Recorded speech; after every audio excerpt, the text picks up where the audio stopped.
Assalamualaikum warahmatullahi wabarakatuh. Perkenalkan, nama saya Faikotun Hanifah dengan NIM 21211111028 ingin menjelaskan tentang kaidah 6-16 untuk memenuhi tugas UAS kaidah usuliyah dan fikih. Pertama, kaidah ke-6.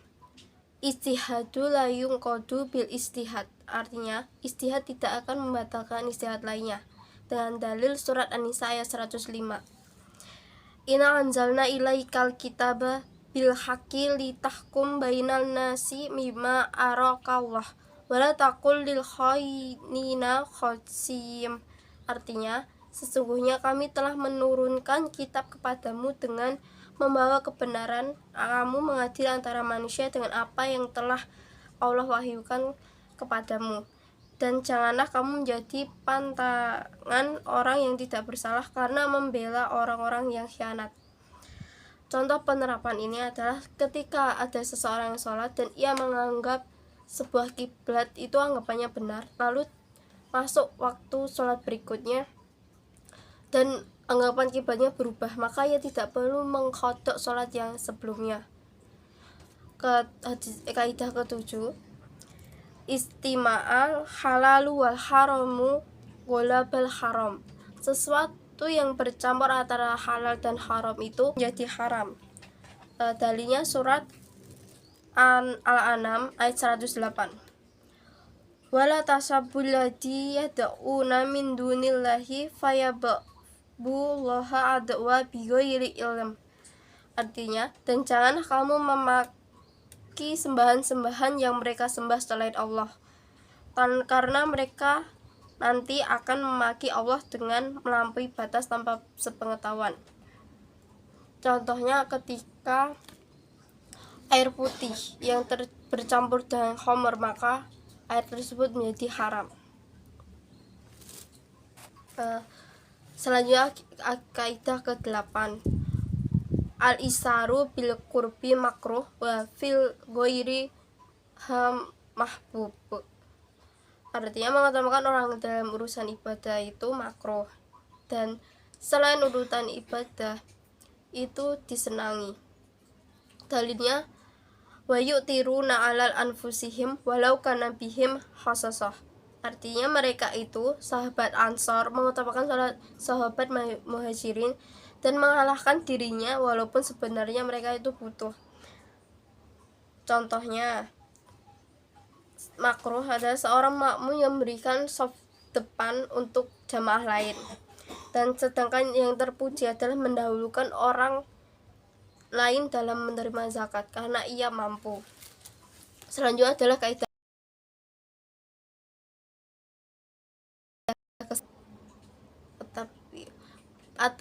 tabiun. Pengikut itu hukumnya mengikuti sesuatu yang ia ikuti. Dalilnya, zakatul janin zakatul umihi. Sembilah janin itu mengikuti sembilah ibunya. Hadis riwayat Abu Daud. Contoh, makmum harus mengikuti imamnya dan ia tidak boleh mendahului imamnya karena itu tidak disenangi oleh Allah. Selanjutnya kaidah ke-10. Tasarruful imami ala ro'ihi manutubi maslahah. Lihat, tasarruf atau tindakan imam terhadap rakyat harus dihubungkan dengan kemaslahatan. Dalilnya, manzilatul imami min ro'iyati manzilatu wali minal yatim. Kedudukan imam terhadap rakyat adalah seperti kedudukan wali terhadap anak yatim. Contoh penerapan dalil ini adalah pemerintah boleh menggusur perkampungan rakyat untuk kepentingan sarana umum seperti membangun jalan tol.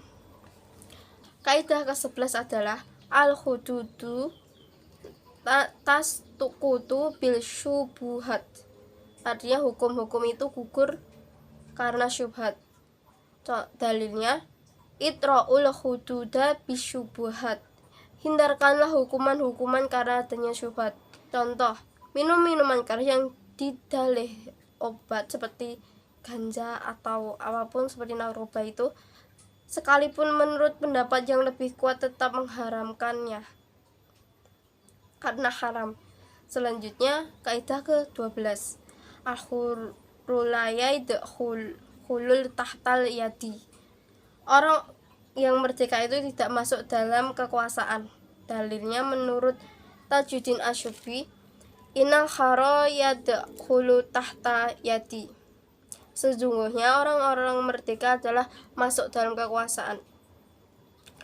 Contohnya, laki-laki yang berzina dengan perempuan merdeka tapi tidak dapat dituntut membayar mas kawin.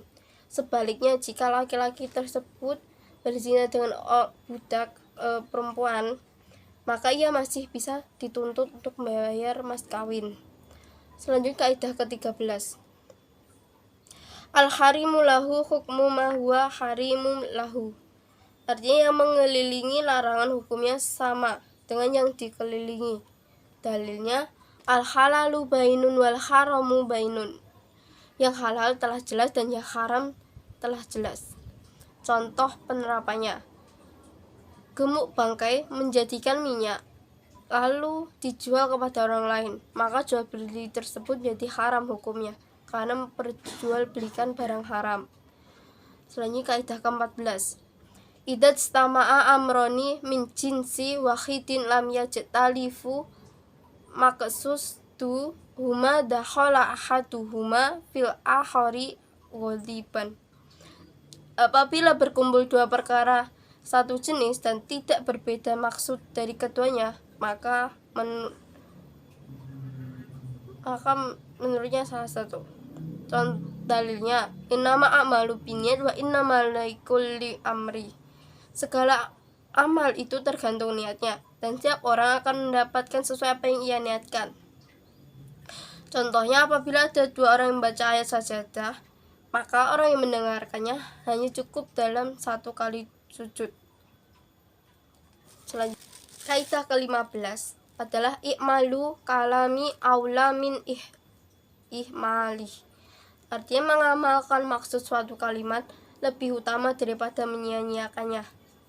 Dalilnya at-tasisu aula minat ta'kidi. Membuat dasar itu lebih utama daripada memperkuat. Contohnya, orang yang berwasiat memberikan hartanya kepada anak-anaknya padahal tidak memiliki anak lagi kecuali cucu-cucunya, maka harta harus diberikan kepada cucunya tersebut. Selanjutnya kaidah terakhir, kaidah 16, al-kharaju bisoman. Artinya hak mendapatkan hasil disebabkan oleh keharusan menanggung kerugian. Contoh penerapannya, orang yang menggunakan modal riba dari koperasi, maka ia boleh memanfaatkan keuntungan dari usaha tersebut, karena jika usahanya bangkrut, ia menanggungnya, bukan ditanggung oleh pihak asuransi yang menjamin pinjaman riba tersebut. Sekian dari 11 kaidah yang saya bacakan tadi. Selebihnya mohon maaf. Wassalamualaikum warahmatullahi wabarakatuh.